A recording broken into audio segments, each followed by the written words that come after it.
Alright, the notorious Grass Island, where my brother broke off the second biggest fish of the trip.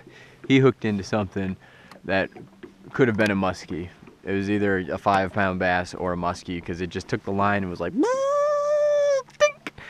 And yeah, so I'm gonna fish this, and then I'm probably gonna have to call it quits. And alright, so we got some action here on the end of the lily pads, and of course it kind of tapers off here and gradually drops off into deeper water too. So by the time we get to the end of these lily pads, you're in 4 or 5 feet of water, which big bass kind of like. Sometimes they like deeper water, sometimes they like shallower water. It all just depends on the temperature and where the bait is, or the food. That little bird's going nuts.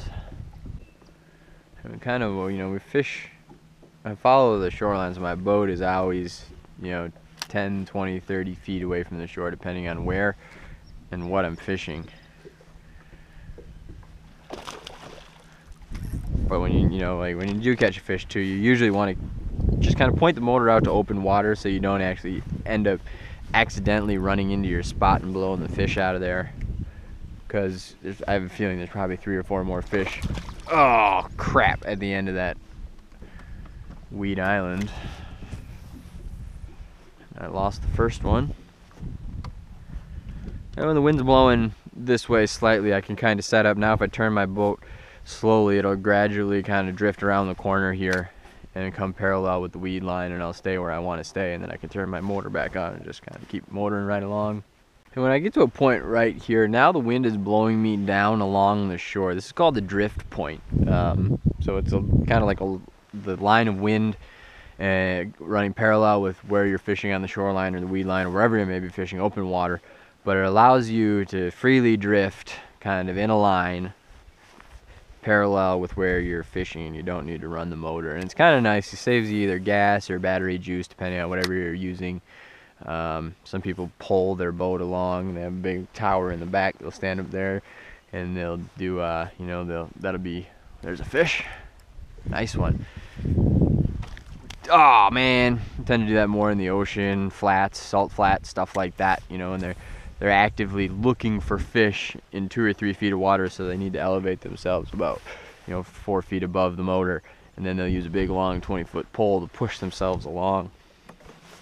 But the wind kind of died down and I lost my position, so I'm just gonna reset up here. I'm a little close. I want to be maybe 5, 6, 7 more feet away from the weeds.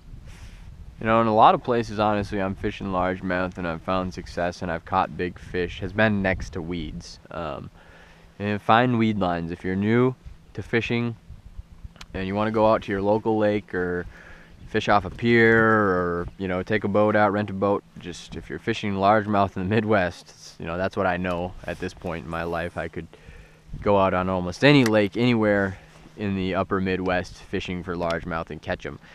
But you just head out to lily pads like this, find shallow areas that drop off into deeper water with lily pads or vertical weeds or anything like that, and you're bound to probably catch largemouth. Bam, just like that.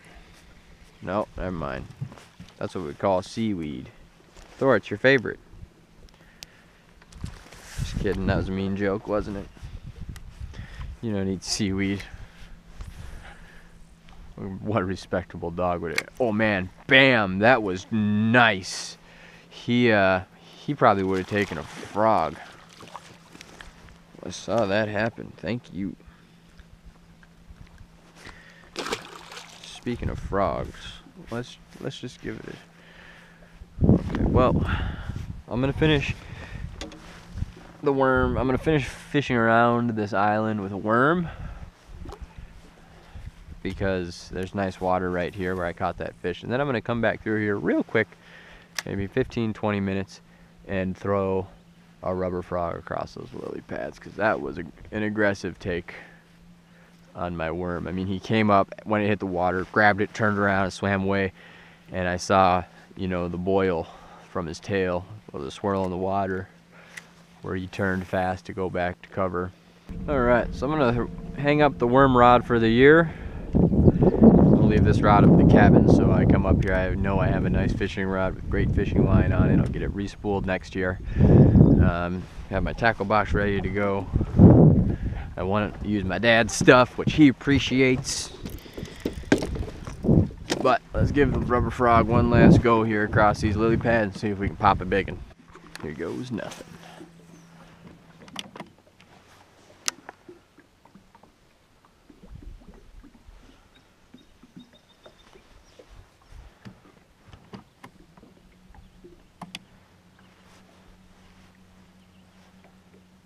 Here, fishy, fishy, fishy.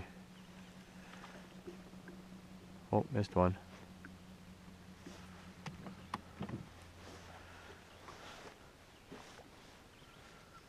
Come on.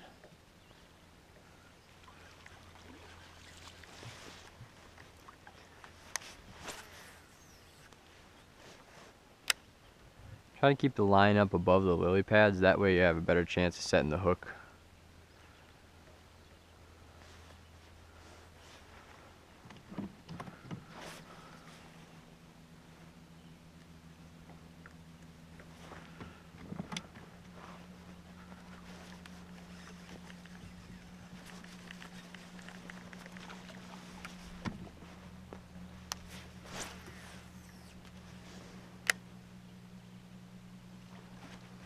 Oh, there's a bite.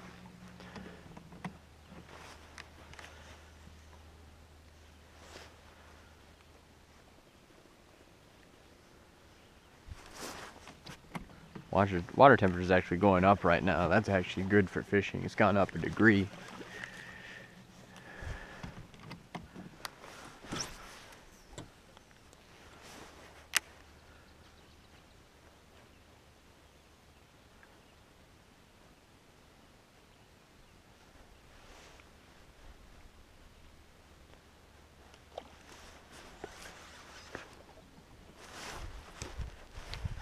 Ah, I missed him. That was a decent sized fish though.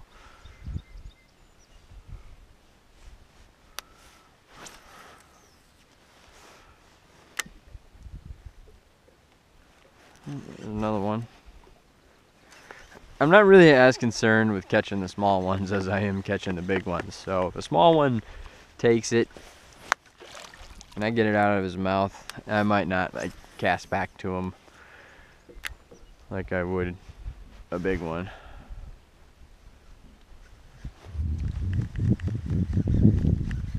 Probably gotta squeeze the water out of this bad boy. Hooks are good.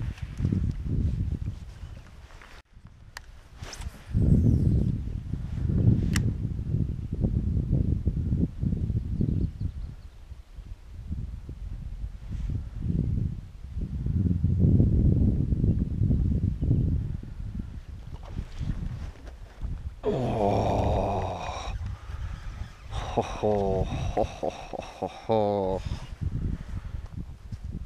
Check my hardware here. That was a nice one. Nice fish in this lily pad area right here. Okay. Come on back, you big old fish.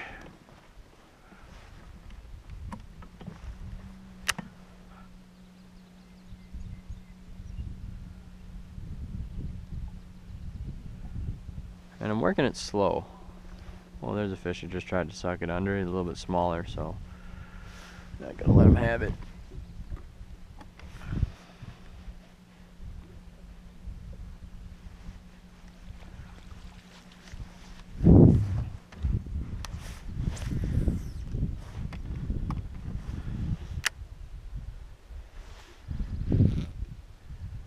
Nice and slow.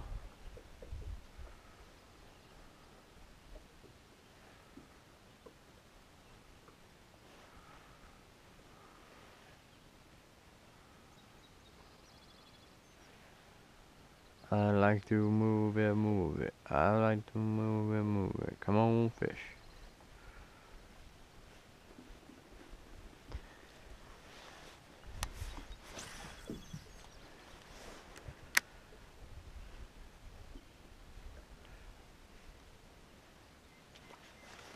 There's a little one.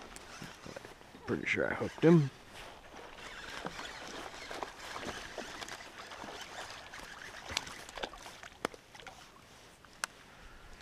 Long line release. Reset my hooks.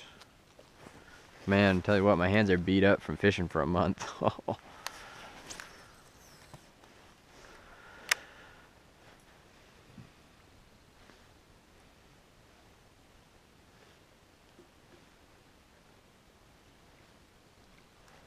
Another little one.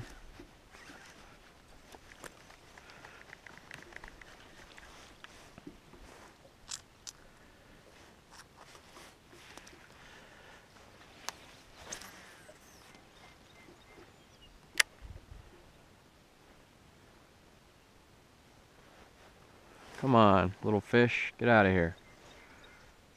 Skedaddle for the big ones.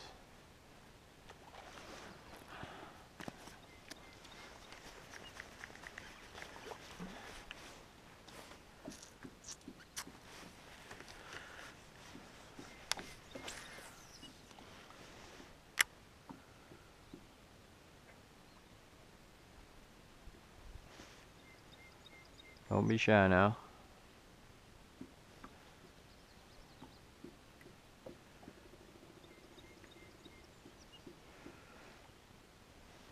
Lily pads are nice too because they give you a little bit more versatility in where and how you can fish them. They kind of tend to act like blinders for fish. You know, fish don't really pay attention to what's going on around them. And in the outside area, because, you know, they're in the weeds, they think they're safe, they blend in well, they camouflage well, and they just, you know, they're a little bit easier to catch sometimes because you can get a little closer.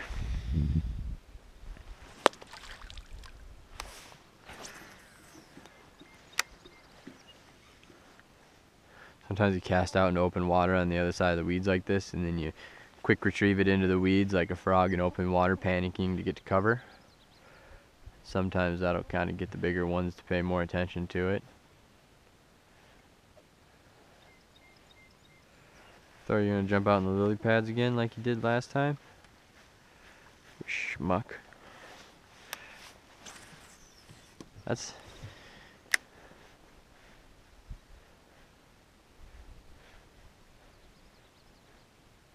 I think Thor likes topwater frog fishing too.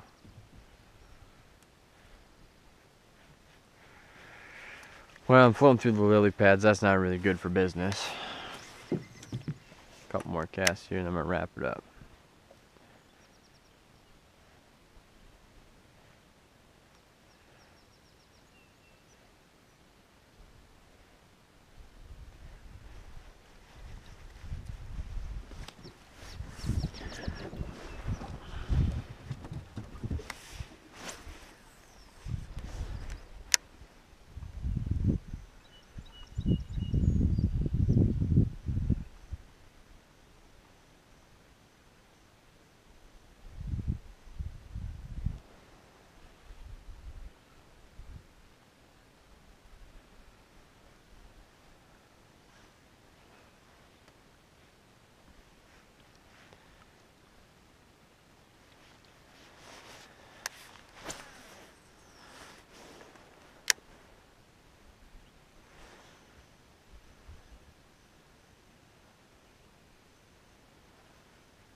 I think I kind of ruined the spot by letting my boat drift right through the middle of it. Well, you can't catch them if you don't get close to them. That's what I always say.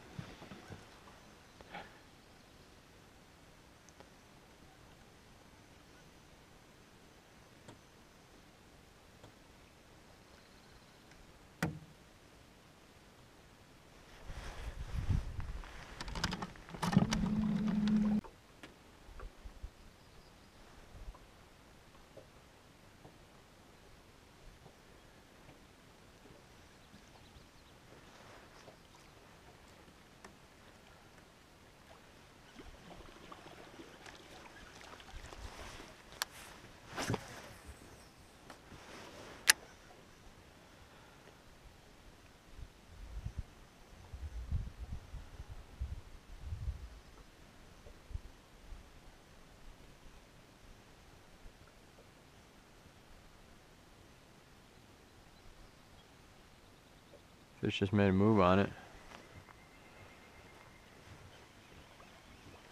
Okay, 2 more. Just 2 more casts. That's it. 2 more casts and then we're done. We gotta hang it up.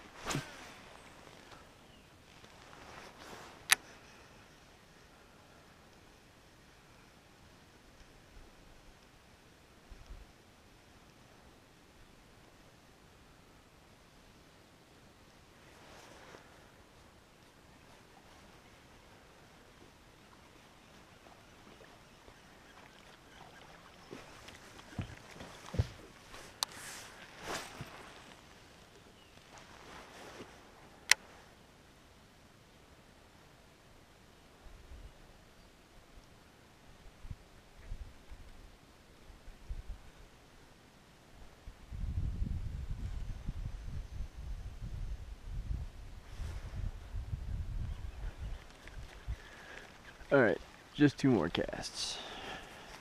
I swear, that's it. 2 more. 2 more and then I'm done.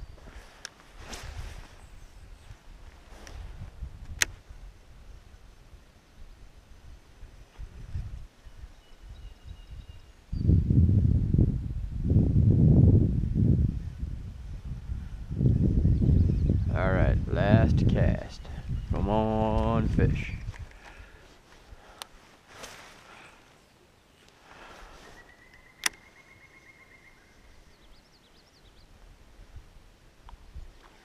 There's one. Of course, I missed him. Wasn't very big. Oh well. That's all she wrote.